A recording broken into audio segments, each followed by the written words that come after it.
슬프다 구스의 강 건너편 날개치는 소리 나는 땅이여, 갈대배를 물에 띄우고 그 사자를 수로로 보내며 이르기를, 민첩한 사람들아 너희는 강들이 흘러 나누인 나라로 가되 장대하고 준수한 백성 곧 시초부터 두려움이 되며 강성하여 대적을 밟는 백성에게로 가라 하는도다. 세상의 모든 거민 지상에 사는 너희여, 산들 위에 기치를 세우거든 너희는 보고 나팔을 불거든 너희는 들을지어다. 여호와께서 내게 이르시되, 내가 나의 처소에서 조용히 감찰함이 쬐이는 일광 같고 가을 더위에 운무 같도다.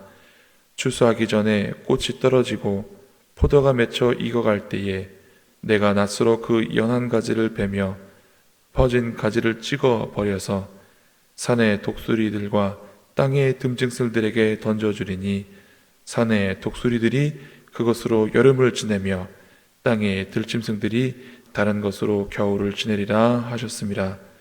그때에 강들이 흘러나누인 나라에 장대하고 준수한 백성 곧 시초부터 두려움이 되며 강성하여 대적을 밟는 백성이 만군의 여호와께 드릴 예물을 가지고 만군의 여호와의 이름을 두신 곳 시온산에 이르리라. 아멘. 오늘 이사야 18장 말씀을 준비하면서 마치 수험생이 된 기분이었습니다.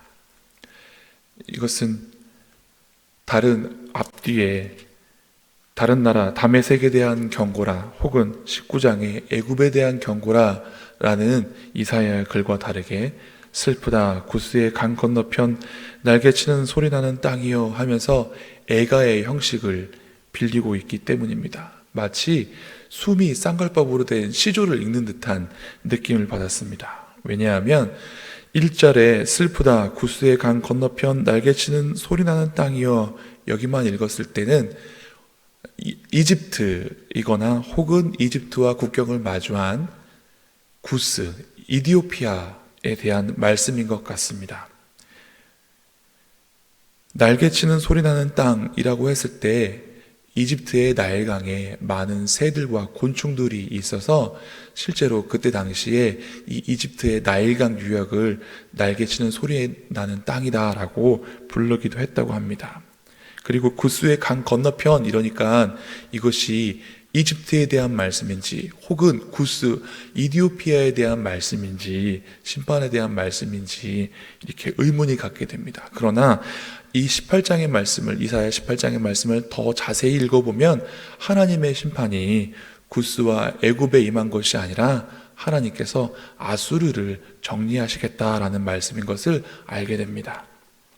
2절 말씀에 갈대배를 물에 띄우고 그 사자를 수로로 보내며 이르기를, 민첩한 사절들아 너희는 강들이 흘러나누인 나라로 가되 장대하고 준수한 백성 곧 시초부터 두려움이 되며 강성하여 대적을 밟는 백성에게로 가라 라는 말씀이 있습니다.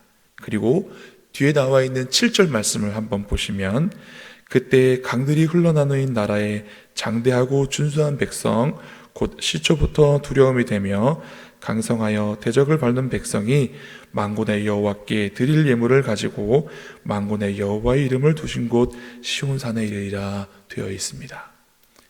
즉 강들이 흘러나누인 나라, 장대한 백성, 이 민족이 바로 이디오피아, 구스 민족을 가리키는 말이 됩니다. 그래서 2절에는 이 구스 사람들이 어떻게 해야 하는가, 많은 신학자들이 대부분 이제 두 가지로 해석을 하는데, 첫 번째는 이때 당시 선지자 이사야가 활동하던 당시 아수르, 이집트, 이디오피아 이 세 나라가 강대하였다라고 합니다. 그런데 그 중에 제일 강한 나라가 아수르였고, 이 아수르를 견제하기 위해서 구스와 이집트가 연합을 하게 됩니다. 그런데 이때 이집트와 구스의 연합, 이디오피아의 연합 중에 이집트보다 이디오피아가 좀 더 강하게 위에 이렇게 연합하게 됩니다.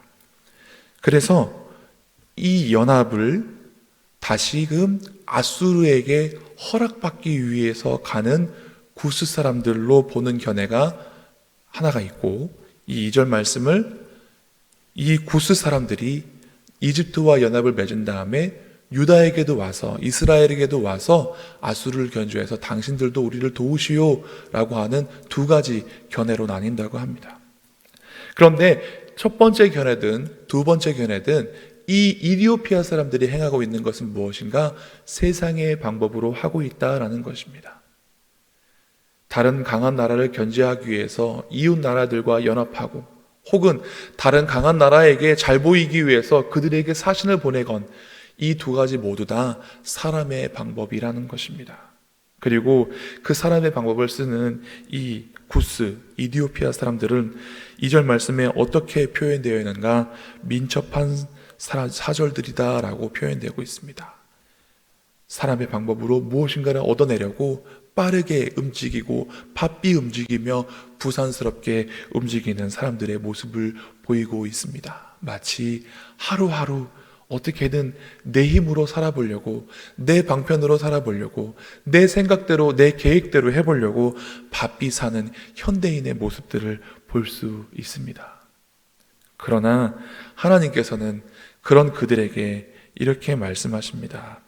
세상의 모든 거민, 세상에 사는 너희여, 산들 위에 기치를 세우거든 너희는 보고 나팔을 불거든 너희는 들을지어다 라고 말씀하십니다.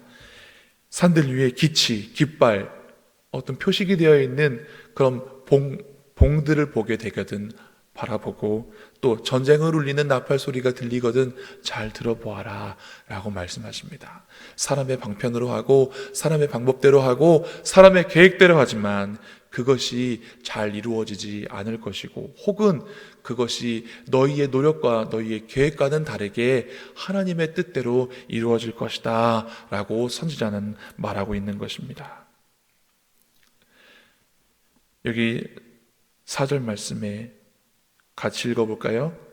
여호와께서 내게 이르시되 내가 나의 처소에서 조용히 감찰함이 쬐이는 일광 같고 가을 더위에 운무 같도다. 2절 말씀에 민첩한 사절들이 바삐 움직이는 것과 대조적으로 하나님께서는 하나님의 처소에서 가만히 그리고 조용히 감찰하고 계신다라고 말씀하십니다. 그런데 하나님의 감찰하심이 어떤 것과 같습니까? 쬐이는 일광 같고 가을 더위에 운무 같도다 말씀하십니다. 여러분, 추수하기 직전에 비가 옵니까?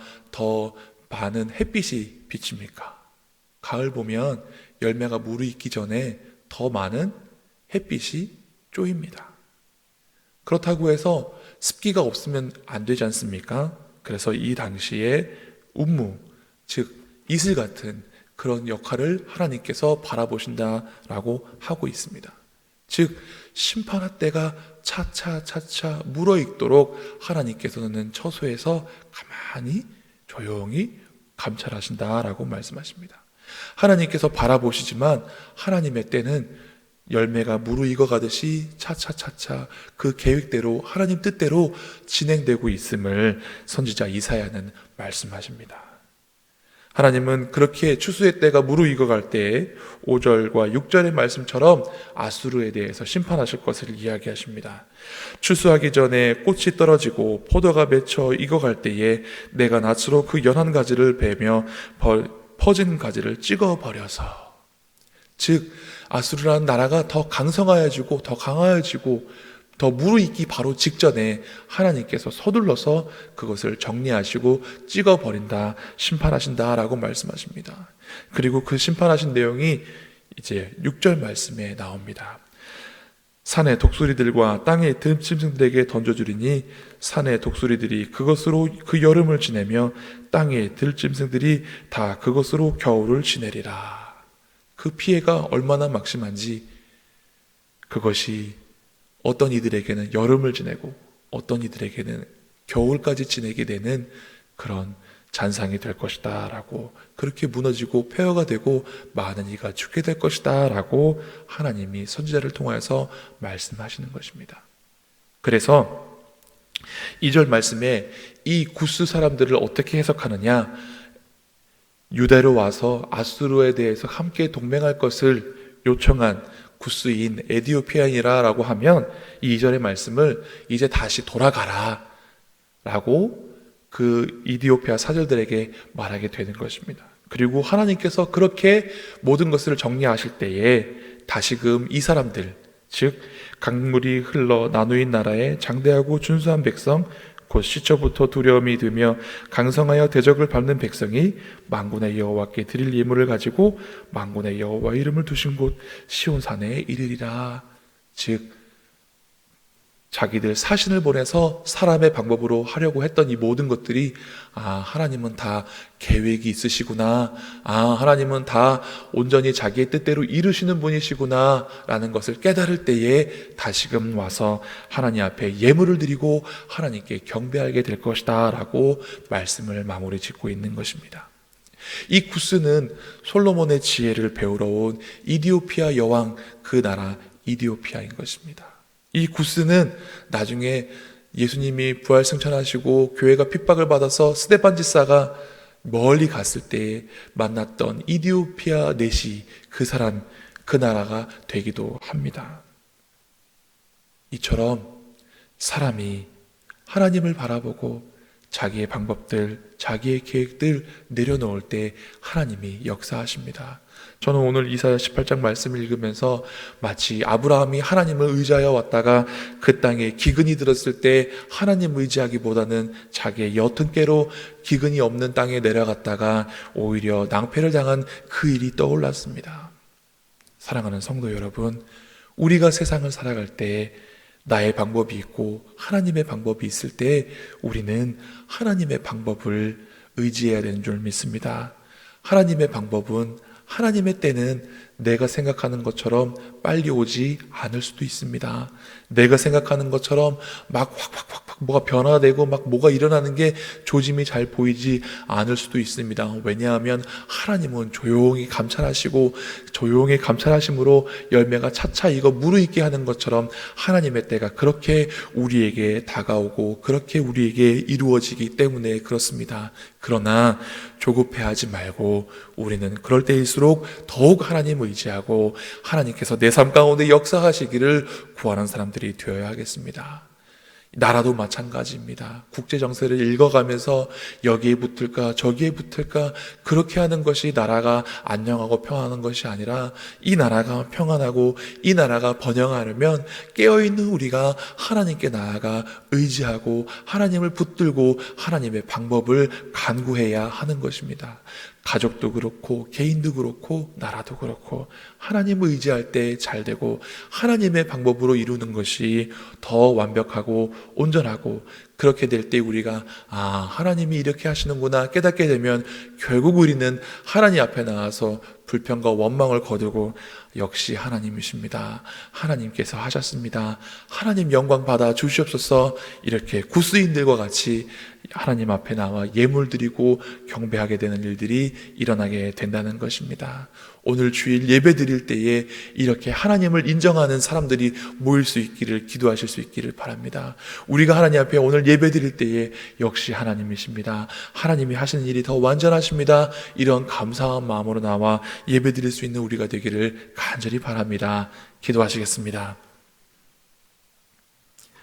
하나님, 유대인들 뿐만 아니라 세상의 많은 사람들이 자기의 계획과 자기의 생각과 자기의 방법대로 부산스럽게 민첩하게 바삐 움직입니다. 그러나 그런 그들에게 오늘 선지자 이사야를 통하여서 하나님의 역사하심, 하나님의 감찰하심은 마치 내리쬐이는 일광 같고 가을의 운무 같아서 열매가 차차 익게 하고 하나님의 때가 이르러서는 하나님께서 그 모든 것들을 온전하게 이루시고 심판하신다는 그 말씀으로 위로하여 주심을 감사를 드립니다.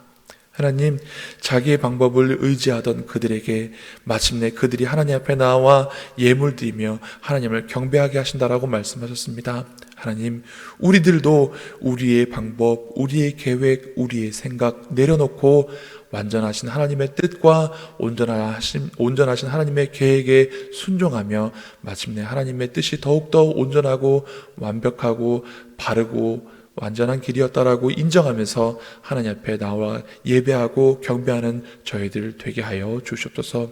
하나님, 이제 이 나라 정권이 바뀝니다. 하나님, 새로운 정권은 여기 의지하고 저기 의지하고 그렇게 국제정세에 따라서 자기의 행동을 취하는 그런 나라가 아니라 새로운 정부는 하나님을 온전히 의뢰하고 신뢰할 수 있는 나라 되게 하여 주시옵소서. 이 나라에 깨어있는 그리스도인들이 기도하고 하나님을 의지하고 하나님께 간구함으로 하나님께서 보호하시고 하나님께서 인도하시고 하나님께서 이끄시는 그런 아름다운 믿음의 나라 되게 하시고 하나님께 영광 돌리며 하나님께 감사드리는 그런 나라 되게 하여 주시옵소서. 우리 각 개인의 삶도 우리의 각 가정도 우리 교회도 이 지역도 하나님만 의지하며 하나님 바라고 하나님의 역사하심을 바라보고 깨달으며 하나님께 감사하고 영광 돌리는 저희들 되게 하여 주시옵소서. 감사드리며 예수님 이름으로 기도드리옵나이다. 아멘.